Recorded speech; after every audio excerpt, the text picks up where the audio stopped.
युद्ध विराम को लेकर ईरान के सांसद ने एक बड़ा बयान दिया है, जहां युद्ध विराम को पहले खत्म कर सकता है ईरान और अमेरिकी हमले को रोकने के लिए युद्ध विराम खत्म हो सकता है। ये अगली बड़ी खबर मैं बता रही हूं, उसके बाद मैं मनीष के पास जाऊंगी, क्योंकि युद्ध विराम और डील को लेकर जिस लिहाज से बयान और खबर अभी ड्राफ्ट के तहत सामने आई है, युद्ध विराम को लेकर ईरानी सांसद का यह बयान है, जहां पहले खत्म युद्ध विराम को ईरान कर सकता है और अमेरिकी हमले को रोकने के लिए ही युद्ध विराम खत्म हो सकता है। ईरानी सांसद फदा हुसैन मलेकी ने कहा है कि अमेरिकी बेस से ईरान पर हमला संभव है। अब सवाल यही कि क्या युद्ध विराम ईरान तोड़ने की तैयारी कर चुका है? मनीष, इस पर सवाल करने से पहले एक इंफॉर्मेशन, क्योंकि ईरानी सांसद ने क्या कहा है। ईरानी सांसद का बयान है कि अमेरिकी हमले का वो इंतजार नहीं करेंगे और खतरा महसूस हुआ तो पहले हमला करेंगे। अब हमले से पहले ईरान युद्ध विराम तोड़ देगा।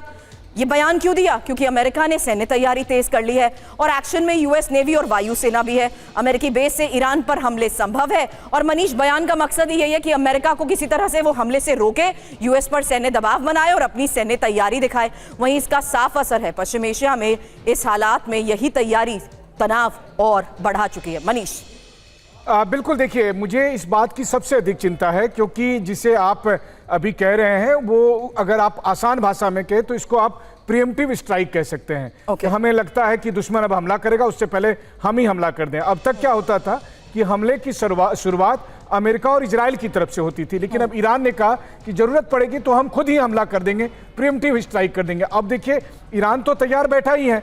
कल की बात है कि कल इजराइल में भी यही बात दी गई कि इजरायली इंटेलिजेंस की यह रिपोर्ट है कि ईरान हमला कर सकता है। तो ईरान हमला कर सकता है और ये अब ये बयान आ रहे हैं।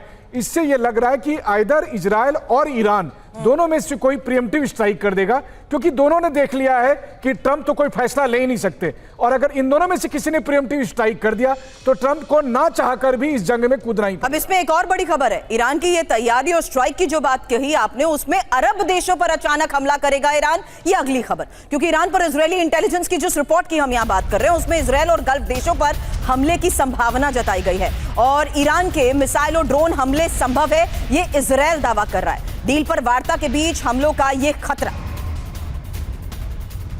यानी ईरान का सरप्राइज अटैक प्लान तैयार है और इजरायल इसी को लेकर दावा कर रहा है कि इजरायल खाड़ी देशों पर कभी भी हमले संभव हैं और अरब देशों पर अचानक ईरान हमला करेगा। हालांकि मिसाइल और ड्रोन से सरप्राइज अटैक का दावा किया जा रहा है। ईरान पर इजरायल की इंटेलिजेंस रिपोर्ट है ये। ईरान के टारगेट पर अमेरिकी सैन्य बेस है, इजरायल है, खाड़ी देश है। ईरान की रणनीति यह है कि दुश्मन के हमलों से पहले ही वो सरप्राइज अटैक कर दे, जिसका मनीष अभी आपने जिक्र भी किया। हालांकि इजरायल और खाड़ी देशों पर मल्टी लेयर अटैक को लेकर भी दावा किया जा रहा है, क्योंकि अलग अलग मोर्चों पर, कई मोर्चों पर खुलकर दुश्मन को उलझाने की यह रणनीति है। हालांकि हॉर्मूज के जरिए भी वैश्विक तनाव बनाना। इस बीच एक और बड़ी खबर यह है कि IRGC ने अब हॉर्मूज का नया नक्शा जारी कर दिया है और यह 22,000 वर्ग किलोमीटर इलाके में ही IRGC के नियंत्रण का वो दावा है जहां ओमान, UAE के समुद्री क्षेत्र में भी निगरानी का दावा किया गया है और तेहरान का कहना है कि इस हॉर्मूज से गुजरने वाले जहाजों को ईरानी ऑफिसर्स के साथ समन्वय करना ही होगा। और इसी बात का थोड़ी देर पहले मनीष,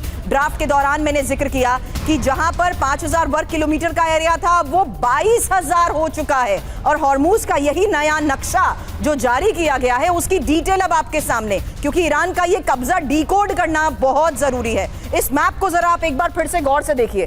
पहले सिर्फ नीले हिस्से तक कब्जा था, लेकिन अब ये जो हाईलाइटेड एरिया आपको पिंक और रेड नजर आ रहा है, ये पूरा 22,000 वर्ग किलोमीटर का इलाका है जिस पर ईरान कंट्रोल यानी नियंत्रण का दावा कर रहा है।